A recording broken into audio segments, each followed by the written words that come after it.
Welcome, my name is Peggy and this is Bespoke Ability Sewing, and today is my 8th, I think, episode, and it is a Friday Sews. Friday Sews is a hashtag that was created by Jen from Today in Jen's Sewing Room as a way to bring the sewing community together, and has generously opened it up to anyone who wants to participate. So thank you, Jen, and thank you for joining me.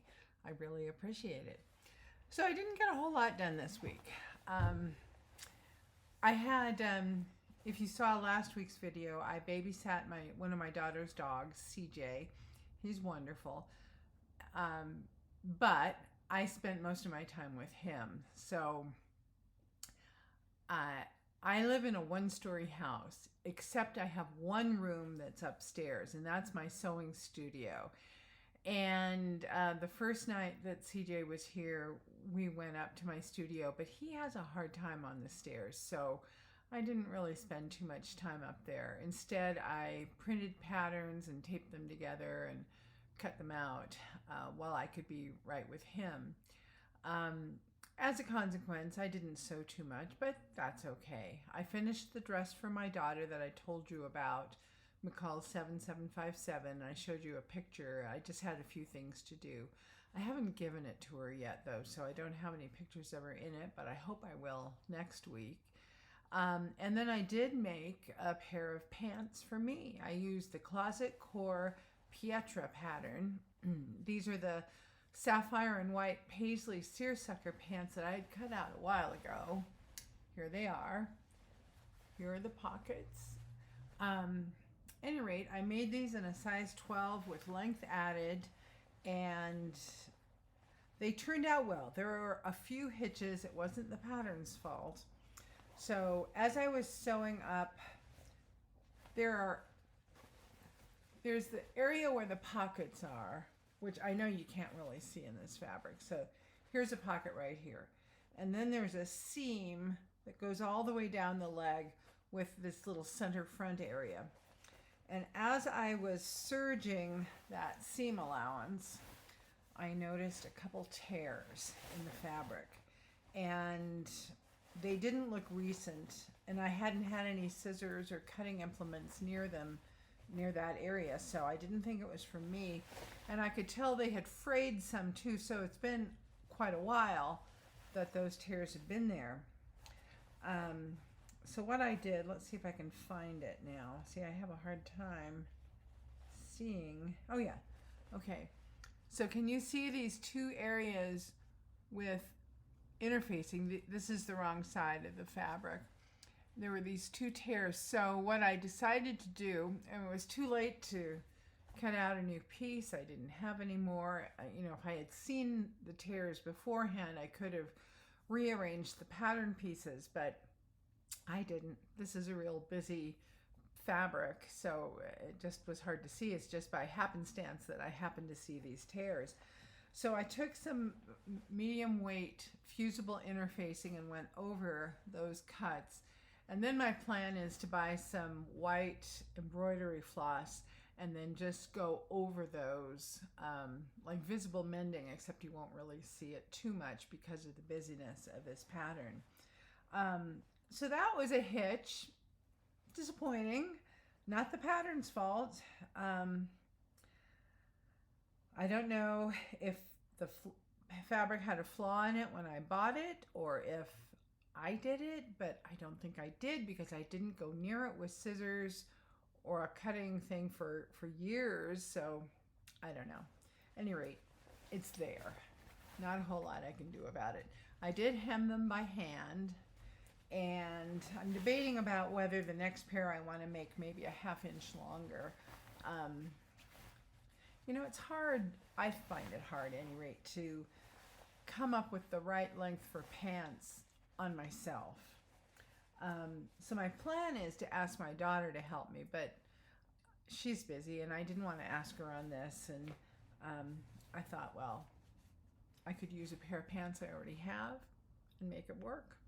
At any rate, I'll put up some pictures of me wearing it. With it, I'm wearing a top I made 20, 30 years ago, like the top I wore last week. Actually, it's the same pattern, which I don't remember. It's another gauze top. It has a woven stripe in it, and it's nice and lightweight, and it's supposed to be quite hot today. Tomorrow it's supposed to be 104, which is, I believe, 40 Celsius. And so I think I'm going to spend the day in the pool. Any rate, I haven't done a whole lot this week, but I do like these pants. Now, it's funny. I don't know if you're this way or not, but usually I see a pattern and I kind of know what the pieces look like and how they go together. That's just years of sewing, I think, and knowing what various pieces look like. Well, I couldn't tell on this pattern, this Pietra pattern.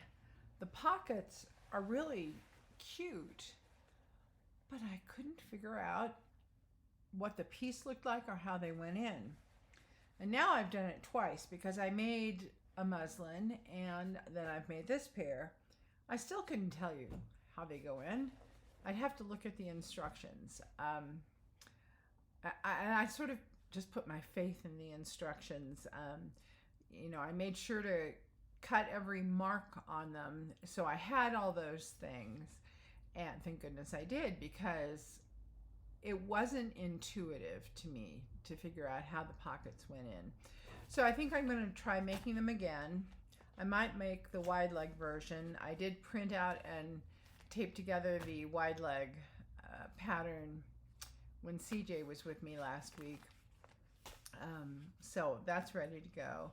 And I have my linen, so I might just give it a try and see how it goes and hope that I do the pockets correctly again.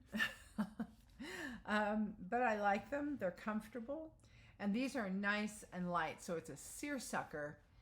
And I bought this from Joann's probably 10 or 15 years ago. So quite a while ago. And at first I had it earmarked for a dress for my daughter. But then we moved to a place where a summery dress isn't all that useful. I mean, yes, she wears casual sundresses and stuff like that, but like for work, we have a fairly long winter, or we can have a fairly long winter. So wearing a lightweight dress just doesn't have that much available time to wear it. And now during this summer, she's a stay-at-home mom, and so like a shirt dress or something, a fancier shirt dress isn't appropriate really. But I have a little left over, so I've cut out a pair of shorts for my grandson because hopefully they'll be a wearable muslin. I have a pair of his shorts, and I've tried to compare his shorts to various patterns, so we'll see how I do. Anyway, I thought these would be fine as a pair of shorts for him, and they'd be nice and cool. And then I might have enough left over to make a pair for my daughter. Then she could be mommy and me with her son, which would be nice. So what else do I have going on? Oh, I have a top cut out. I actually am using McCall 7757 again, but this time as a top. I don't know how it's going to work. I gotta say, half the time when I make things, I'm just flying by the seat of my pants. Will this work? I don't know. We'll see. So I'm making a top. I hope it works. I'm using some white cotton double gauze, and hopefully that'll be nice and lightweight and cool and comfy in our hot weather. Other than that, I don't have a whole lot going on. I am going away next week, towards the end of the week. I'm going to go visit friends in Marin County, which is just north of the Golden Gate Bridge, San Francisco, in California. And so I'm going to try and do some sewing before that, but then I'll be gone for a few days. But when I come back, I'll show you what I have. Also, I just got my Sew Haley Jane luxury box, and I am pre-washing the fabric, so hopefully I will have a new garment from that soon. We will see. At any rate, that's about all that I have going on today. Not a whole lot to tell you, unfortunately, but I will. Hopefully, I've already put up pictures of me in my Pietras. If not, I'll do it now. And I will see you next week, because even though I'm not going to be here on Friday, I'm going to try to film Friday sews maybe on Wednesday before I leave, and then publish it on Friday. So hopefully I will see you then. At any rate, if you feel like it, please hit like and subscribe if you're not a subscriber, and thank you if you are a subscriber. And I hope you will come back. Thank you so much, and I will talk to you later. Bye.